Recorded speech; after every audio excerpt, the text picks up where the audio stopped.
Hello বন্ধুরা, simple cooking with Moumita রান্নাঘরে সবাইকে স্বাগত। পোস্ত তো অনেক খেয়েছেন, কিন্তু আমাদের বাঁকুড়া স্টাইলের পোস্ত কোনো দিন খেয়েছেন কি? যদি না খেয়ে থাকেন, আজকেই শিখে নিন এই রেসিপি। এই রেসিপিটি শিখে অবশ্যই কিন্তু বাড়িতে একবার ট্রাই করে দেখবেন আমাদের বাঁকুড়া স্টাইলের রেসিপি, এই পোস্তর রেসিপি, আলু পোস্ত। তো চলুন দেখে নেওয়া যাক ঝটপট করে কিভাবে বানাই।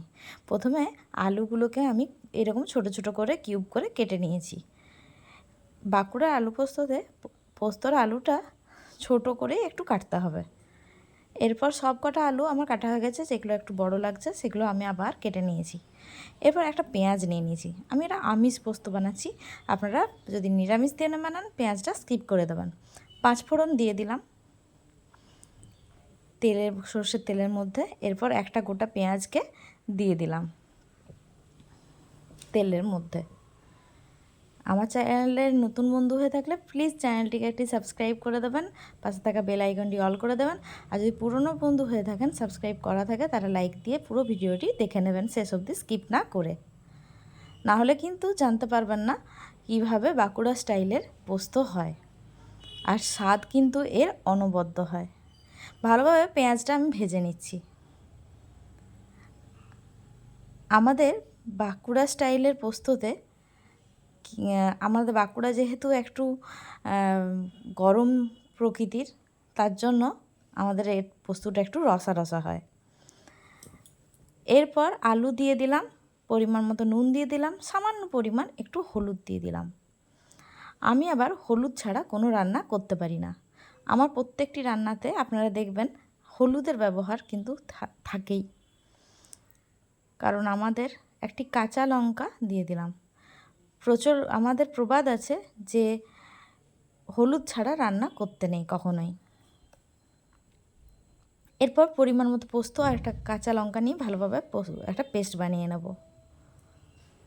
মাঝে মাঝে কিন্তু ঢাকা খুলে খুলে আলুগুলোকে নাড়িয়ে নিতে হবে, না হলে তলাতে লেগে যাবে।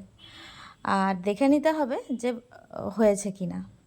এরপর বাঁকুড়া পোস্ত যেহেতু একটু রসা রসা হয়, তাই আমি পরিমাণ মতো জল দিয়ে আলুটা সেদ্ধ করতে বসিয়ে দিলাম। 10 মিনিট পর দেখুন আলু সেদ্ধ হয়ে এসছে। দেখে নিচ্ছি। আলু সেদ্ধ হওয়ার পরেই কিন্তু আমাদেরকে পোস্তটা যেটা বেটে রেখেছি দিয়ে দিলাম। ভালোভাবে এরপর নাড়িয়ে নেব। ছোট্ট ভিডিও, পুরোটা দেখার অনুরোধ রইল। আর যদি ভালো লাগে তো লাইক দিয়ে দেবেন। আর বাঁকুড়া স্টাইলের পোস্ত আমাদের কেমন লাগলো অবশ্যই জানাবেন। আর যারা বাঁকুড়া তারা অবশ্যই লাইক দেবেন আর একটি শেয়ার করে দেবেন, বাঁকুড়ার থেকে যদি আপনারা দেখছেন।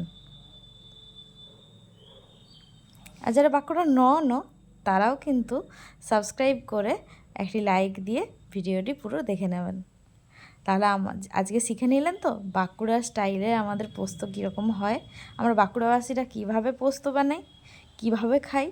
আর আমরা পোস্তকে কিন্তু পোস্ত বলি না, আমরা বলি পোস্তু। এরপর পরিমাণ মতো চিনি দিয়ে দিলাম, সামান্য একটু চিনি দিয়ে দিলাম, কারণ আমাদের পোস্ত একটু মিষ্টি মিষ্টি হয়। আর একটু সর্ষের তেল দিয়ে দিলাম 1 চামচের মতো। ব্যাস, তাহলেই রেডি হয়ে গেল আমাদের বাঁকুড়ার পোস্ত। কেমন হলো রেসিপিটি অবশ্যই কমেন্টে জানাবেন। দেখা হচ্ছে অন্য কোনো আরও নতুন ভিডিওতে, অন্য কোনো দিন, অন্য কোনো সময়। আজকের মতো এখানেই শেষ করলাম। Tata, bye bye. আর ভালো লাগলে লাইক, সাবস্ক্রাইব আর গেট নোটিফিকেশান অল করে দেবেন। Thank you for watching this video.